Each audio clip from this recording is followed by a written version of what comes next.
For the proposition tonight, Shabnam Nasimi. Shabnam is a British Afghan social and political activist who arrived in the UK at the age of 8 after her family fled the Taliban. She is now the founder and executive director of Conservative Friends of Afghanistan. Shabnam, the floor is yours.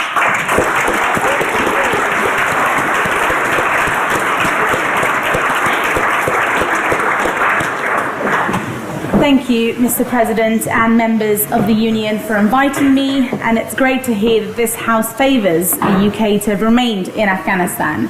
It is a privilege to be speaking here today at the Cambridge Union after 22 years of living in the UK, having fled the Taliban rule myself back in 1999. And, you know, we've heard a number of abstract concepts of whether we should have remained or left. I think it's more important to focus on the reality of what this intervention meant and how it impacted everyday people's lives. And I'm also thankful that I'm assuming I'm probably the only Afghan in this room. So thank you for Cambridge Union also to reflect the Afghan perspective and the Afghan voice of whether this intervention made a difference. I may have been raised in the UK, but my connection to Afghanistan hasn't changed. Over the last couple of weeks, I haven't slept much, receiving messages and calls from Afghans pleading and asking for me to help them get out. Young boys and girls who probably were born after 2001, had no experience of living under a authoritarian terrorist state, and asking for any means in any way for them to leave and live in a free and democratic world. And I still can't get those images out of my head of people handing over babies over walls at Kabul airport to try and get them out on a plane out of the country, images of women begging to be let onto those planes. But the image that I can't stop thinking about most is the one of the American C-17 plane taking off. And in the background, I think you can see two small dots falling from the sky, Afghans clinging onto the plane and then eventually falling to their death. And I want to begin there, to use those images as bookends of this conversation. And I guess I feel a personal responsibility and a duty to speak up and explain why Britain's intervention in Afghanistan mattered so much to the people of that country, and why they were willing to die hanging on to a plane rather than live under Taliban rule. I travel to the country back and forth probably every year or every other year since 2006, from Kabul to Mazar, from Laghman to Panjshir, from Herat to Samangan. And I witnessed firsthand what our intervention was able to achieve. If you had asked any student at a Kabul university if the West had lost the war in Afghanistan a couple of years back, you would have gotten an emphatic no.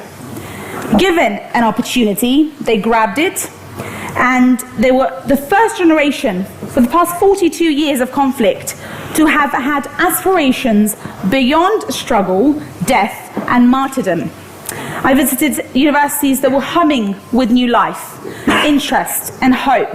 Like other developing countries, Afghanistan's demography is weighted towards the young. Almost 75% of the population is under 25 years old, and they were impatient for change.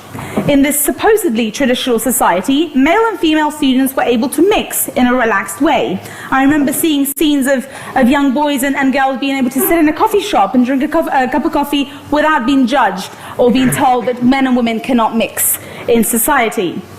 And I remember speaking to a student in a media class, 20 years old Fatima, spoke to me about her hopes for the future and how much she had already seen change. She told me life for women is very different.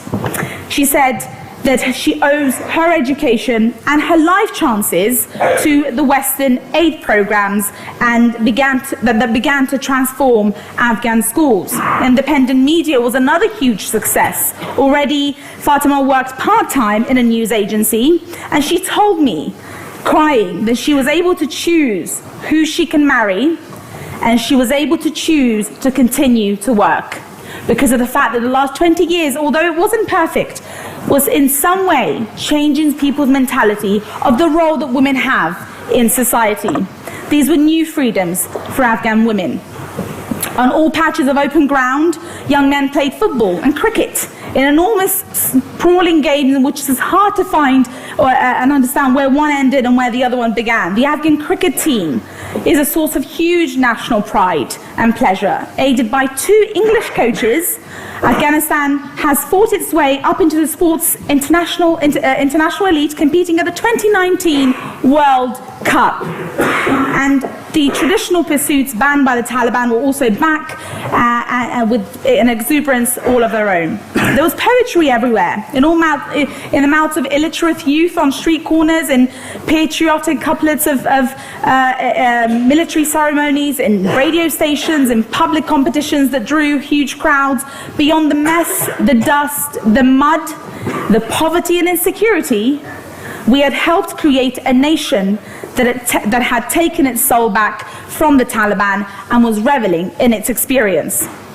Those university graduates that were lucky enough to get a job would expect to move to a modern flat in a gated community with manicured lawns, playgrounds, shopping malls, and reliable electricity. Some even lived together without getting married, something previously unthinkable.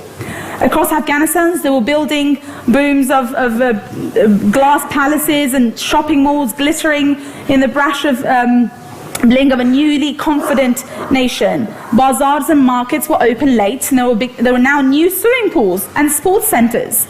On Friday afternoons, families would picnic in the shade of trees in the restored gardens around the tomb of Babur, who was the first Mughal empire. Leisure is a precious thing, and its presence showed a level of security and stability that the country had not known since the 1970s. Afghanistan was challenging and the prevailing view in Britain that much of the intervention had failed, and that a return to power by the Taliban was inevitable. Of course, like I said, it wasn't perfect. There were still major threats to deal with: mass unemployment, conflict, and precarious the geography of Afghanistan, landlocked between Pakistan and Iran. The Taliban threatened to take the nation back, but the belief was that they will only return to power if the West loses patience and cuts funds, or if there was a colossal misjudgment by the Afghan government. Despite the continuing conflict and the misuse of international aid, Western involvement had some positive results. According to a Chatham House report, the ambitious targets set at the 2001 United Nations Conference on the Future of Afghanistan held in Bonn, most of those ambitions had been achieved. Inflation had been contained, the currency was stable, growth over this period had averaged around 9%, and mobile phones and the internet had transformed commerce. Maternal and infant mortality, school enrollment, and life expectancy were all moving in the right direction as well. Even in Helmand, which was considered a failure by the British, it remained as complex and contradictory as ever. Afghanistan produced 90% of the world's illegal opium in 2014, and according to the United Nations Office on Drugs and Crime, and Helmand accounted for 69% of the Afghanistan total. But the poppies and the war have been pushed to the margins of this huge province, which was almost the size of the Republic of Ireland. The main populated zone, concentrated on either side of the Helmand River and pacified at the cost of nearly all of the 453 British soldiers to have died in Afghanistan since 2001, remained mostly poppy-free and secure. And better roads, improved public services meant it was becoming more prosperous. And for the first time, there were girls going to school, big civil engineering projects were underway, and the complex network of canals and waterways to drain clogged channels and restore fertile farmland. The path out of conflict is certainly treacherous, but it was hard to see Afghanistan descending, as some doom-mongers predicted, into the kind of chaos that beset after Soviet forces left in 1989. Too much had changed.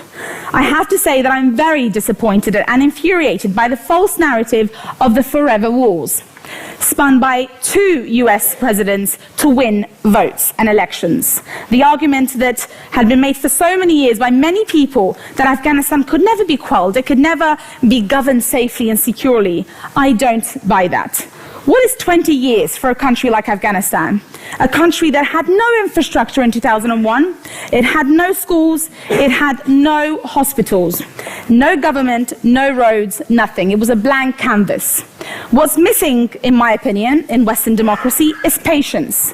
When the decision to leave was taken, there were less than 1,000 British soldiers making up the 10,000 strong NATO force, as James quite rightly pointed out. If the decision is that you can't endure that then you can forget about influencing the world and other parts of the world where much greater damage is inflicted. What you're doing by withdrawing is that you're encouraging enemies and you're dissuading allies. So now you've got to think very clearly about what global Britain means, in my opinion. The reality is that, unfortunately, for many, Afghanistan is now over. We were defeated politically, not militarily. We were defeated because we chose to walk away. We weren't kicked out. The people of Afghanistan wanted our values, wanted to live under our democracy and freedom. And so when I hear speeches about the fact that over the last 20 years we were killing people, well, just in the last week, 100 people died in mosques in Kandahar and in Kabul by ISIS and Daesh. So how is it that by leaving, we're allowing Afghanistan to be more safe and secure? Just almost done. We have a lot of soul searching to do about our ability to intervene in the future. NATO has been very damaged by this, and we have been defeated by people who simply haven't had the patience to hang on. In the UK, it does mean re-examining our global Britain agenda and the state of our influence in Washington and in Brussels. For our European allies, the question is whether we can fight without the United States and whether NATO can carry out its mandate without the US leadership. The question of whether it was worth staying in Afghanistan is quite straightforward. Easy, yes. I'm from Afghanistan. My family fled the Taliban rule in 1999 for safety and security and prosperity here in the UK. And I traveled there. I have relatives in Kabul right now. I have family still there. And I can easily tell you that the last 20 years was a success. It wasn't perfect, but it mattered. And not only do we have a moral obligation, but realistic obligation to ensure that Afghanistan remains a safe country, not only for the national interest, but for the region, for global security. And I do hope that when we move forward, we begin to talk about our relationship with Afghanistan in the years to come in a way that we will take the leadership role. And when I say we, I mean Britain taking a step forward and acting without US leadership. Thank you.